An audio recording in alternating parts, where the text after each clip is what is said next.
Hey team, Katie here from Equestrian Movement, and today we are going to be talking about pressure release. So we do use our pressure release in training, and we do use a lot of pressure tools, and pressure can be applied without even using any tool. So it's important that we have an awareness of when we're doing it, how we're doing it, why we're doing it, and the outcome that we're looking for from using it. So pressure release, if you looked at your pre-work videos on animal behavior and operant conditioning, pressure release is negative reinforcement. They're the same thing.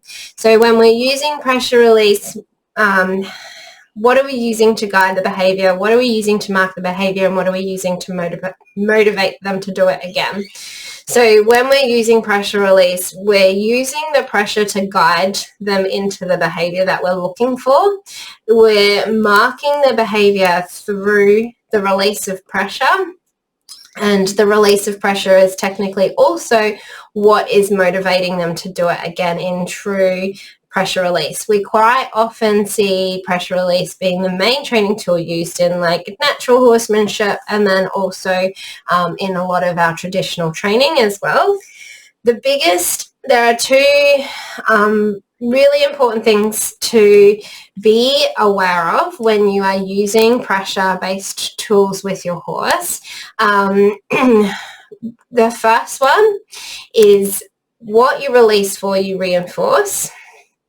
And then the second one is, does your horse actually know how to seek the release of pressure? So let's start with the first one. What you release for, you reinforce is so important for why we need to chunk down what we're doing and make it impossible to fail. Because if we're applying pressure that we are trying to win a power over battle in a situation that our horse is super scared or has a really good reason for not doing what we're asking him to do, we're going to reinforce dangerous behaviors. So an example would be if we're using halter pressure to get a horse onto the float, and the horse is really scared of the float, and so then it rears. We get scared, so we release the pressure, and so then our horse now knows that the behavior that gets the release of pressure is rearing. We have now taught our horse to rear. So it's really important that when you're using your pressure release tools, is that you're like, you know what you're getting yourself into, and you're not using the pressure tools in situations that are going to, your horse is going to have a legitimate reason for saying no to and for escalating the no. So if we're using it in a situation of fear, we're going to see fear responses as a response to the pressure. If we're using it and our horse is experiencing pain in association to what we're doing, we're going to see pain responses to the pressure. So being super aware of how you're actually using the pressure to motivate the behavior market. We can, and what we do is we do use like a flux of pressure and other forms of motivation, like our dopamine response through positive reinforcement, praise, treats, different things, just working on what our horses find most motivating for cooperation.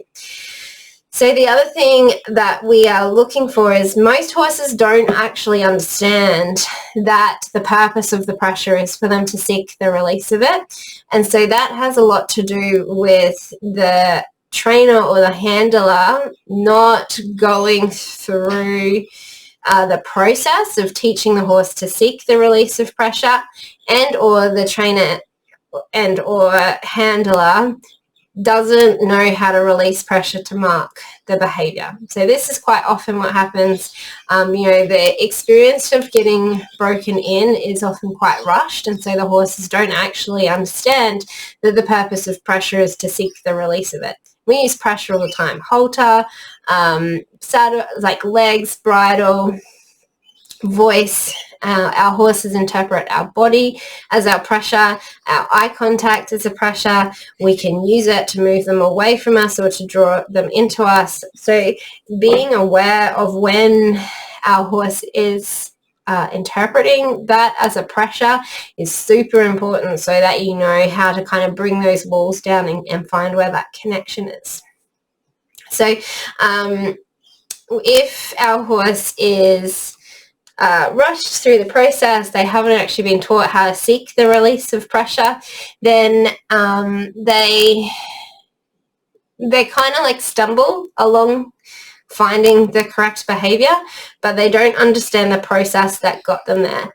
So then when it comes to teaching them something new, it can feel like we're doing it from scratch again. It can feel like we're having to relearn from the beginning.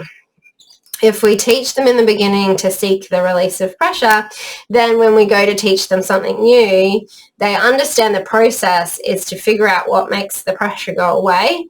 And so they can try different behaviors on, and we can mark it through the release of pressure. So the releasing of the pressure that we are putting on them from the tool that we are using.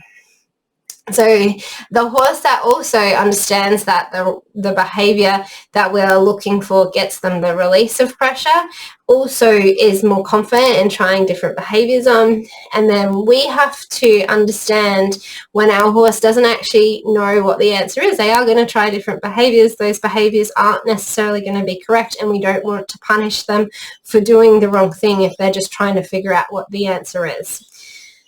And this is where our training can really come unstuck, because pressure release, negative reinforcement can really quickly escalate to positive punishment, where we're punishing our horses for not giving us the right answer. We emotionally engage in the fact that the horse isn't doing what we want it to do. We get frustrated, we get angry, we get short on patience and time, and we just want it done yesterday. And so then our negative reinforcement can really quickly tip into positive punishment purely through accident, not through intent. So it's very important for you to be aware of your horse's nervous system state as you're using your pressure release. If the pressure is making your horse feel threatened or scared, or bringing them out of our first modules of safe, secure and connected, compassionate leadership, emotional agility, if it's bringing them out of that, we need to come back down into relaxation, and we probably need to find another way to work with our horse other than just asserting pressure, asserting ourselves. So there is a place for a lot of new riders, green riders, beginner riders, and then some intermediate and more advanced riders as well, where the assertiveness required is part of compassionate leadership. So your horse needs to be given direction so that it knows what to do. And for a lot of, especially beginner riders, a lot of the direction isn't going to come from body language, because you're not confident or aware of your body language enough to communicate effectively with it. And so a lot of the guiding into the behaviors happens because of the application of pressure, whether it be halter pressure, touch pressure to ask them to lift their legs, the whip, those different things. You're going to be using them as our cues for cue training, for building our language together, for building the communication. So, pressure is a very important tool, and I think that it is near on impossible to navigate the training process without it, because as I said, like, our horses can just experience us being around them as a negative pressure. That's what we see in our trauma horses. That's what we see in our horses that don't yet feel safe, secure, and connected, is that they can see our experiences as a pressure itself that they're trying to evade. And so if we can bring the social engagement system online as we are using these pressures, then we can use these as tools for communication rather than tools for submission. And that's quite often where this pressure release tool, negative reinforcement tool, often gets wiggy, is that, the horse, when the horse doesn't submit to pressure, they're punished because they're a naughty horse. That's not necessarily correct. Quite often, our horses have very good reasons for not submitting to pressure. So it could be that they don't know what the answer it is. It could be that submitting to that pressure creates pain. It could be that submitting to that pressure makes them feel unsafe, whether it's because they feel unsafe with the human or whether it's because they feel unsafe within the environment, or they aren't ready to relinquish and be vulnerable and feel safe to give that to the human, that they can get down into that state of relaxation. So there's a lot of things that we're looking at when we are looking at pressure release, because it can very quickly, easily and accidentally get into a power over battle, a submission to battle, because we feel like our horse is just being naughty and it needs to be punished, rather than, when the horse doesn't yes to our pressure, asking why. There's a very fine balance of assertiveness and connection, and it's really individual to the horse and the human relationship that you're working on together. So you don't want, a good school horse is one that doesn't actually submit to pressure. It just accepts direction. So, they're confident and secure enough in themselves that they know that their job is actually to look after the rider. So you try and push them into submission, it becomes a power battle. They actually know that, they know what they're doing and that their job is to look after you. And so, pushing them into submission, pushing them into that power battle, they don't have the confidence in you to kind of let you lead, because they're not naive to your lack of knowledge and lack of skills. So part of, working through these shaping plans is building the horse's trust and confidence in your skill set as a human who can lead a horse, as a human that can give direction to a horse so that it follows. So this, it really ties into our compassionate leadership skills, how we're going to use our pressure release. So the way that I teach pressure release is that it's the amount of pressure required to ask a horse to stop eating grass. Grass is quite a high motivator for our horses. Who do you need to be to get your horse to move off of grass and follow you? Doesn't have to be like every time you ask your horse off of grass, they, have to submit to your ask, submit to your pressure. Like you can, do grazing time together. That's good connection time, good bonding time. But it is that if you ask them to leave grass, they leave grass. And so it's also that invitation, like you can invite them to eat the grass, and then you're inviting them off the grass. How are you having that conversation with your horse? How you have that conversation with your horse is how they see you as a compassionate leader worth following.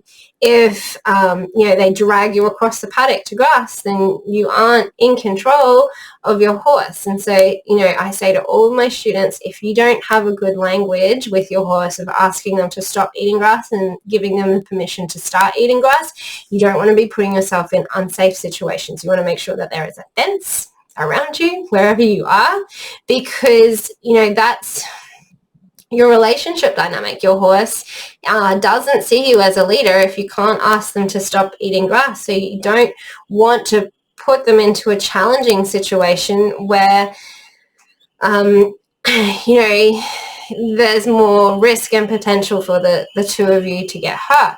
It's you want to keep your challenges super low, and it's not something to feel bad about. That's where you're at developmentally in your stage of learning.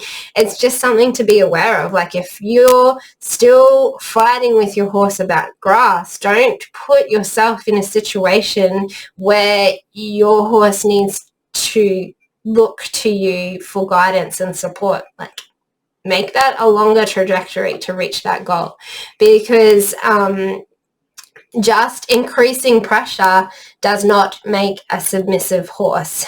Increasing pressure just escalates our nervous tension. So if we look at the pre-work that we did around the polyvagal theory and our nervous tone, is that the pressure builds the tension in our up towards our fight or flight. And so when we're looking at like asking them to stop eating grass, that's the level of assertiveness required to get them to do something that we want them to do when they're highly motivated by something that they want to do.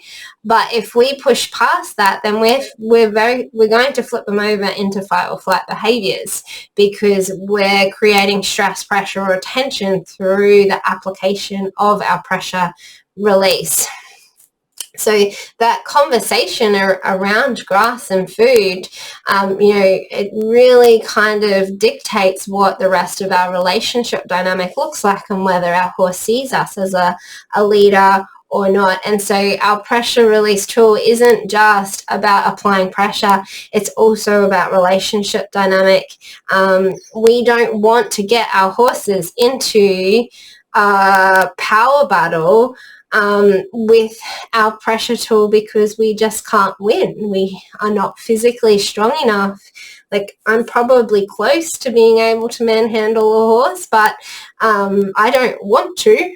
I want my horse on my team choosing to do what I'm asking it to do, not fighting with it.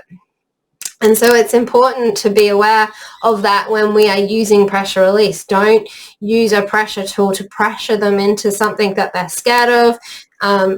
Same with if they don't know what the answer is, just shouting louder at them doesn't help them understand. We need to think of other ways of how we're going to guide them into that behavior other than just pressure. Just the release of pressure is not highly motivating to some horses. Just having a relief of pressure is not particularly motivating. So what other things can we use to try and help them feel like pressure is positive experience to them?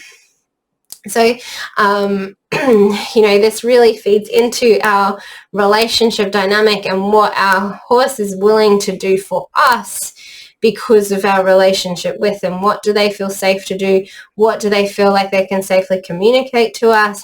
Do they feel like we can support them through that? So it's that same experience of, if we're trying to get the horse on the float through halter pressure and they're scared, then escalating the pressure is just escalating the tension. And so escalated tension is escalated behaviors.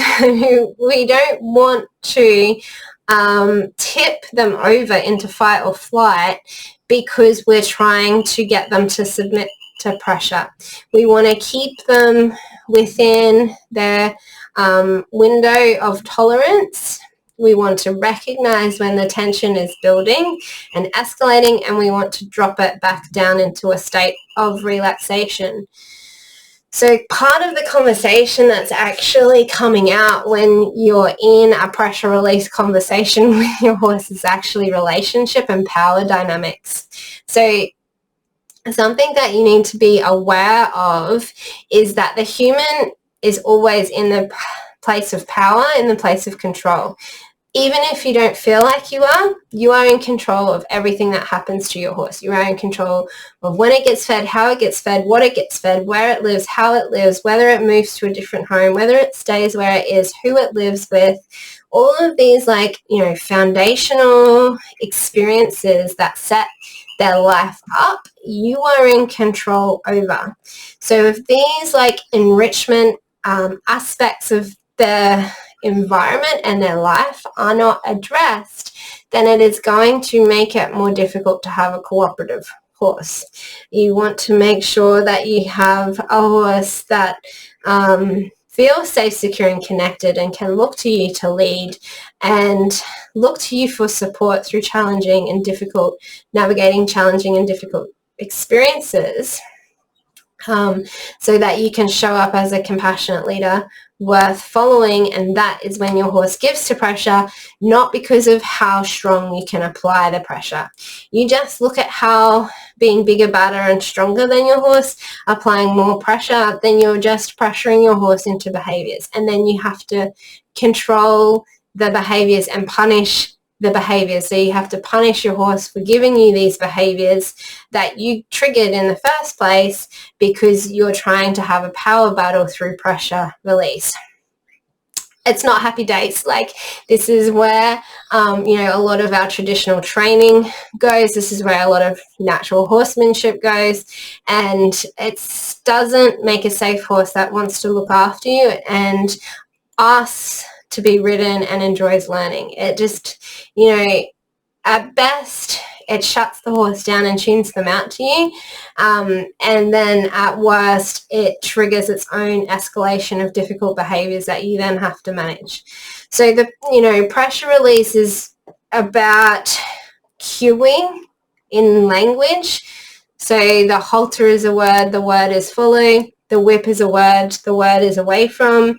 The bit is a word, the word is follow. It's about cueing words into your horse to help guide them into different behaviors, not about submission to pressure. But it does happen. Like, the conversation around power and relationship dynamic happens most in our pressure release ask, because we are asserting our power through an aversive tool to, at worst, create pain that our horse submits to get relief from pain. Like, that's, you know, what the bit is designed for. The bit is designed, and the halters are designed, and spurs and whips are designed to create pain that our horse seeks relief from. We don't have to use it that way, though, when we are working through connection, and we are willing to listen to our horses. They can seek the release of pressure. They can see that the pressure is a tool for communication and conversation, not a tool for submission. And so that's how we use it at Equestrian Movement. That's how we use it in holistic horse handling. But to use it correctly, you have to be paying attention to your horse's body language and their nervous tone. You have to be comfortable with backing off the pressure and taking the pressure away if we start to see that nervous tone escalating and them holding more stress and more tension. How can we switch that ventral vagal system on? How can we switch the social engagement system on? So it's important. It's an important part of our relationship with our horse and being able to train our horses in general, that we can give direction and that they can take direction. So a lot of the problems that we have, especially with horses that have only experienced these tools for submission, is that they see it as a form of punishment and pain, and so we have to reshape their relationship with it for getting that quality of connection and not seeing it as a negative tool. So a lot of our horses don't like to be told what to do.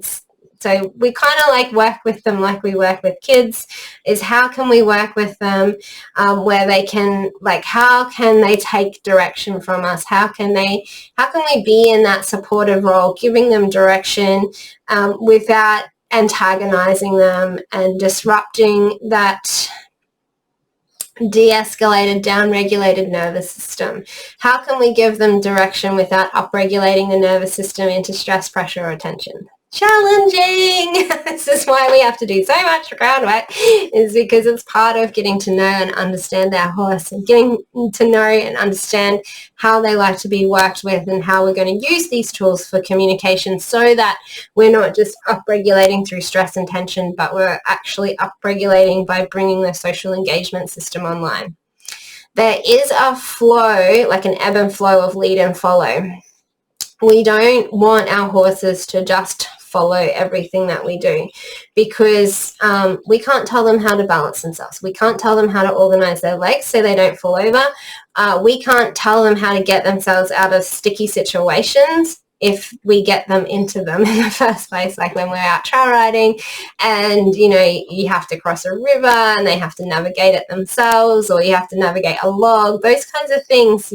There's a place where we have to surrender and let go of control and follow our horse, because our horse knows how to navigate that challenge best. They know best how to do it without falling over and without hurting the two of us.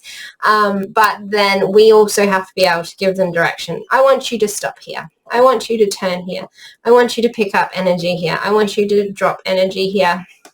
we're going to walk through this part because I don't think it's particularly safe, all of these trees that are in our road, or, you know, I don't know what the ground is like here. So we're going to walk to navigate it. Those kinds of things, you're going to want your horse to be able to take that direction, especially once we are in the saddle.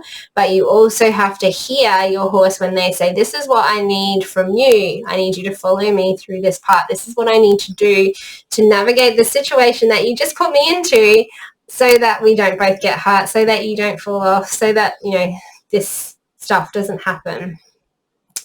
So this is part of our relationship dynamic that we're going through on the ground. What does your horse need you to step up and lead them through? And then where does your horse need you to back off and follow them into? Because they know how they want to navigate the obstacle or challenge that you've faced them with, and you're just going to get in the road and make them more unbalanced. So there's an ebb and flow in this about how we're going to follow our horse and when we're going to lead our horse. It's being really comfortable that we don't just want them to say yes to every ask, because sometimes the reason they're saying no is so that we don't get hurt. I see this most, especially with canter transitions, especially if you're new to it. If we're asking our horse to do something and we know they can do it, when we know that they understand what the answer is, and we know that they're putting effort in, sometimes that no is to save our butt. It's because, you know, they don't want us to fall off, and they're saying, you're not ready to canter yet. You need to get stronger. That's the thing that I listen to in the school horses the most, is that I know that they know what the cue is to canter. I know that they can canter, and I know that they have motivation to canter because I give them treats. If I ask them to canter and they don't, then I say to my students, okay, my horse knows you're balanced better than I do. They're saying that you're not balanced enough to canter right now. We're going to do another couple weeks, couple months of 2-point seat work, get a more strong, secure lower leg, a little bit more work in our sit trot, get used to following through your seat and absorbing the concussion through your lower back, and then we'll ask again. So that's a challenge of an unknown horse, is you don't know, what they don't know, and you don't know what they can do, what they can't do. But I always err on the side of, if I've asked 3 times and they haven't yesed, then I'm going to look deeper into why it was a no. I don't want to just force submission to resistance. I want to know why there's resistance in the first place, because resistance is a no. And if our horse is saying no and we push them through it, then we're upregulating their nervous system. It is a stress. And so we're getting closer to over threshold. We're stretching the window of tolerance. We're getting closer to that startle reflex, and we're getting closer to them not being able to control themselves or control their behavior. If I'm stretching their window of tolerance, I'm doing it consciously and intentionally. I'm saying, hey, I need you to be a little bit less spooky about things. Like, let's go do some confidence through curiosity training. Or, hey, I need you to, I don't know what I need to, what are we picking something that we're doing that's a little bit more challenging. I know that the horses have the emotional agility skills, the emotional resilience skills, they have the cueing, they have everything that is foundational, and it's purely we're stretching their window of tolerance. Oops, sorry. I just lost my screen, just turned me on. We're purely stretching their window of tolerance in this moment. And so that's another situation that we are going to use a little bit of pressure to say, come on, a little bit more effort, try this new thing together. But we want to be aware of how they respond and not force them into the yes, force them into submission. So just being around your horse and approaching the horse, it can be a pressure, especially with our horses that have experienced trauma, and especially with our horses that don't show us that they feel safe around people yet, and especially with our horses that haven't got an established connection with us yet. So, if your horse is kind of yielding away from you, then you're physically a pressure to your horse that they are yielding to.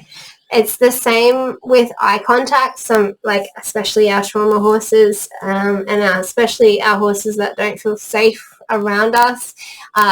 Giving them eye contact is very intimidating, and they can feel that as a pressure. I have had a horse like lash out at me.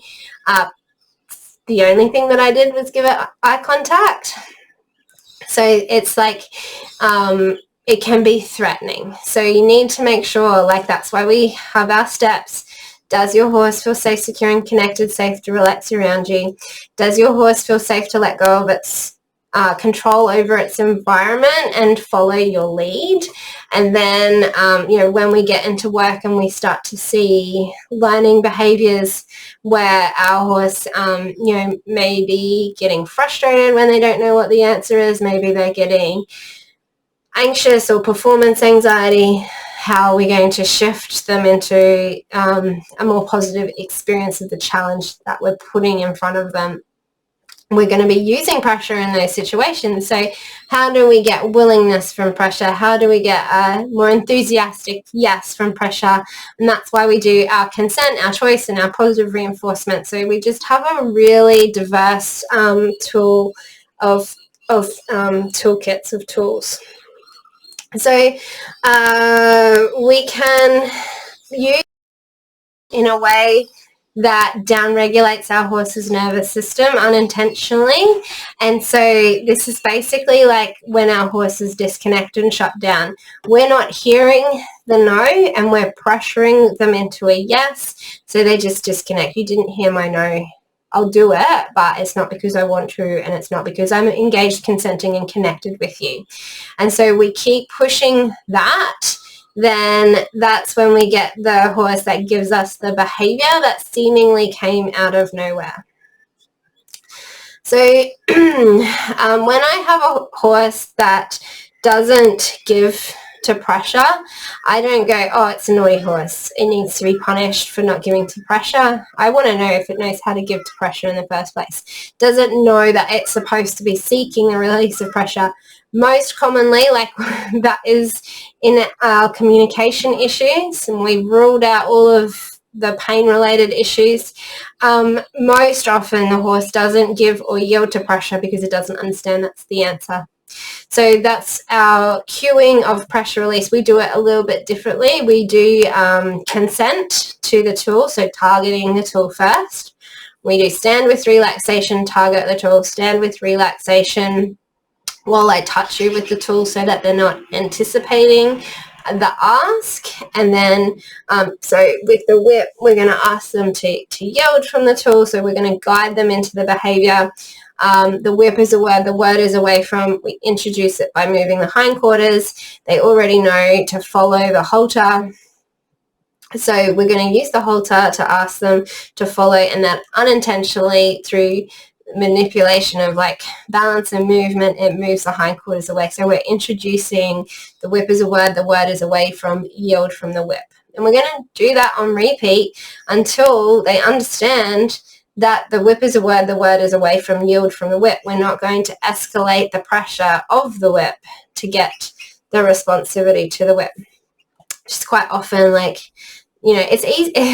It's easier and it's quicker to just spook your horse into reacting to our pressure tools. You don't have to go through the process of them understanding the answer. But if you're going to work the horse for reactivity to your tools and spooking them into that response, then you have to control spooky and reactive behaviors.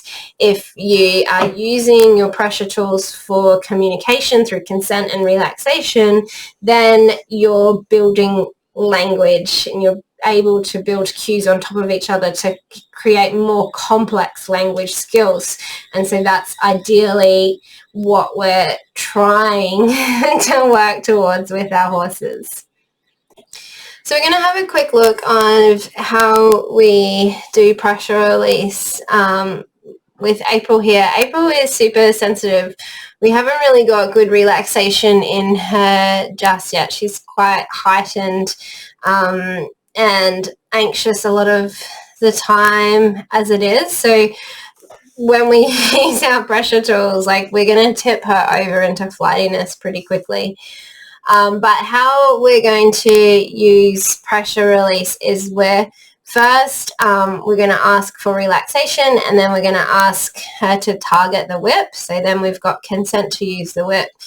And then stand with relaxation. We're asking her to not move away from the whip until we ask her to move away from the whip, so we don't have too much anticipation. And then we're going to guide her into the behavior. So the whip is a word, the word is away from. We can help her move into it by using a little bit of halter to say follow. So follow, move away from the whip, and then we have the yield to the whip.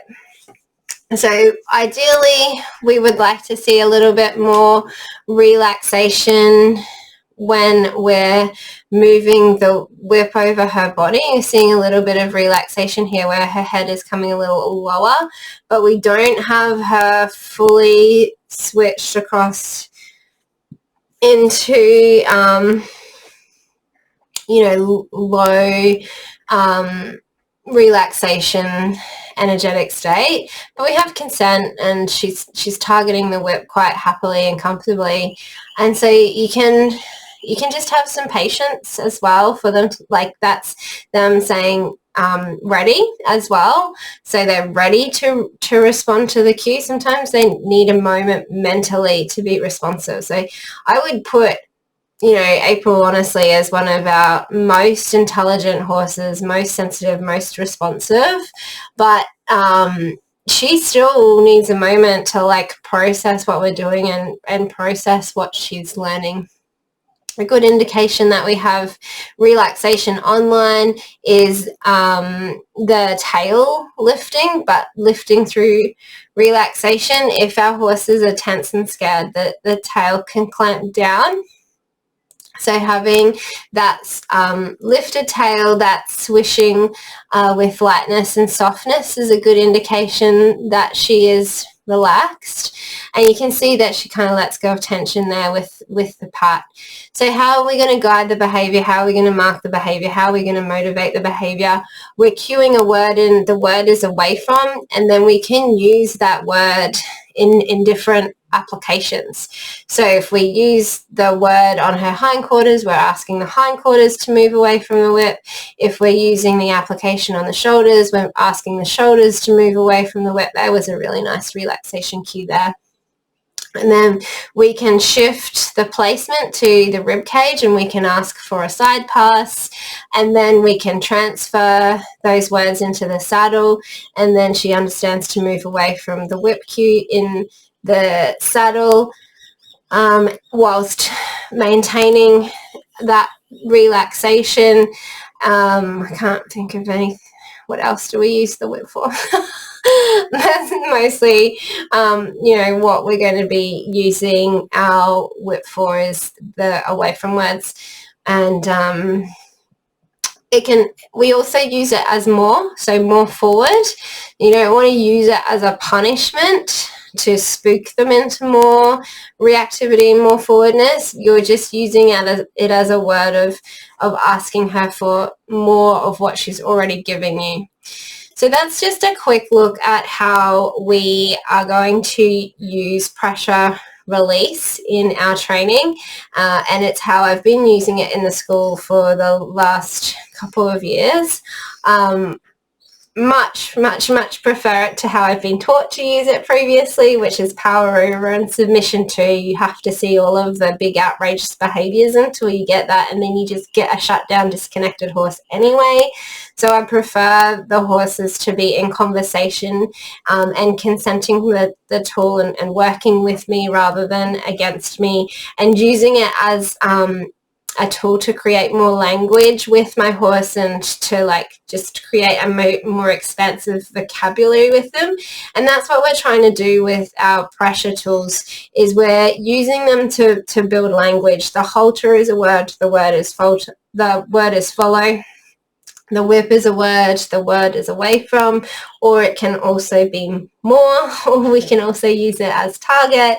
So being able to cue into the word that you're using it with as well. So we're not using it as a pressure to push them into, bully them into, or submit them into a certain behavior. If you're getting, in my opinion, if you're getting to that point with your horse, you need to rethink what you're actually trying to achieve with them.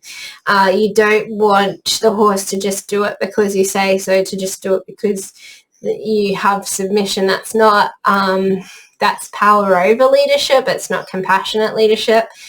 There is a place for giving to pressure, yielding to pressure. So like, April there is yielding to pressure, but being able to give to pressure, like if they're stuck in a fence and they're pulling against it and it's creating more pressure by the way it's tangled around their legs, it is another lesson plan that you can do where they give to pressure if they're tangled in something. I am not going to put that in the course most likely, because you can get your horse into a really bad situation doing that if you aren't paying attention to their body language.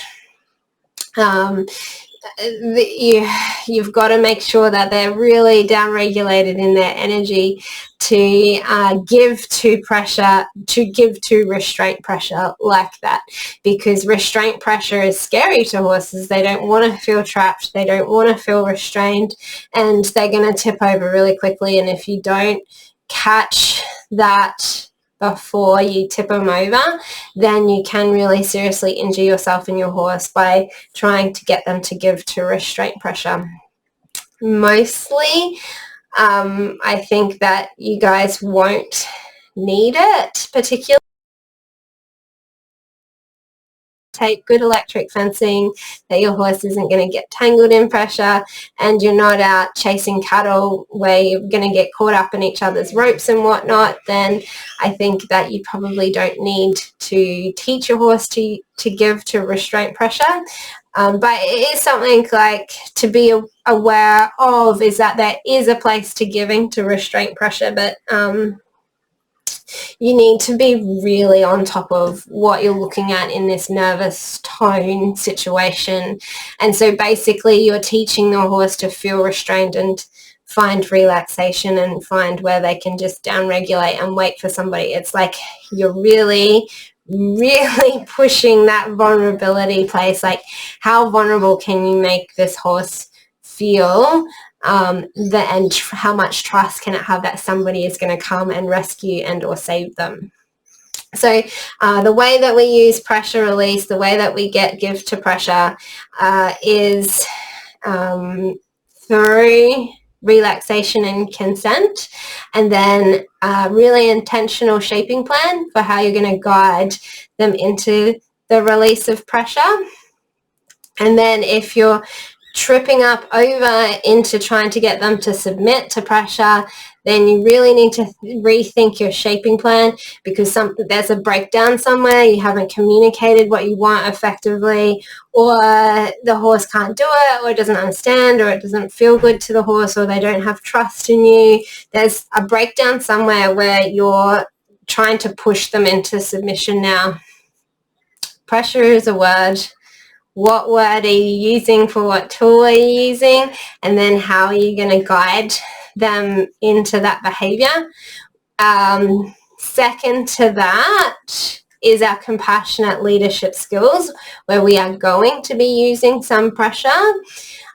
We are going to have to give direction and occasionally assert ourselves. We need to be able to ask our horses to not do things that they really want to do sometimes, so that when we get into difficult situations, when we get ourselves and our horses into difficult and challenging situations where their safety is a potential problem, they can take direction from us, no questions asked. Like, if you are, looking at taking your horse off property, taking your horse on a float, there is a place for, I need you to just do what I'm telling you right now, because otherwise you, me, and everybody else around us is about to get hurt. There is a place for that, but that is compassionate leadership. And if you have to get to that point, then you've overfaced your horse and yourself and you've skipped something in the process. We all do it. I think it is inevitable that at some stage you're going to overface yourself and your horse. It's like when we're ready to take it up to the next step, set that next challenge for ourselves, that's where we see our gaps. That's where we see, oh, that's why Katie says we need to do this much work on relaxation, or oh, that's why we need to get some give to pressure, those kinds of things. So having an awareness of where your leadership skills need to come into play. Leadership is not pressure. If you have to use pressure to lead, then your horse does not see you as a leader, and so you need to work on your compassionate leadership skills that you can give direction and your horse can follow your cues and follow your direction. They're different things, but the tools we use are similar. And this is where we get tripped up a lot in the horse industry, is that we lump behavior and cueing into the same problem. It is not. Cueing is language. Your horse can know the cue, it can know the language, but it can have a problem and it can give you a behavior trying to express the problem. You can see behavior because the horse doesn't know what the answer is to the cue. So they're separate. If you're seeing behavior in your horse, do they feel safe? Do they see you as a leader? Do they have emotional resilience skills to stretch their window of threshold to this point? Do they have communication skills to know what the answer to your question is? Maybe they're having an off day and we need to try again another day. And then the second is cueing. Do they understand the answer to the question so that they can yes your ask? So hopefully that helps you understand how we deal with pressure release and guiding the horses into the seek of the release of pressure. So that's what we, want April doing there, is that she's seeking the right answer, and we're guiding her into that answer off of something that she already knows, which is the halter pressure. We're guiding her into the behavior through the halter pressure, which she knows the answer to, so that she can get the right answer. And so then we can cue into the whip. The whip is a word, the word is away from. And so then we're not necessarily escalating the pressure to get the response. That is relationship dynamic. Can you ask your horse off of grass and they listen to you? Can you ask them to do something that they don't want to do and they listen to you? Where's that motivation? How do you get cooperation? They are two different things. Pressure and release is cueing, is how are you going to guide the behavior? How are you going to mark the behavior? How are you going to motivate the behavior? Pressure and release as relationship dynamic is, does your horse see you as a leader worth following? Will they take direction from you? And do they have trust and confidence in you? Do they feel safe with you? Do they have emotional agility to stretch their window of tolerance to be able to do the thing that you are asking of them? And then do they understand what the answer is? So you've got to be able to differentiate the two of them in what your horse is trying to express through their behavior. And if you don't know, send me some questions, send me some videos, send me your, where you're having these problems with your horses, and we can talk about it further. Thanks for watching. I'll see you in the next video. Bye.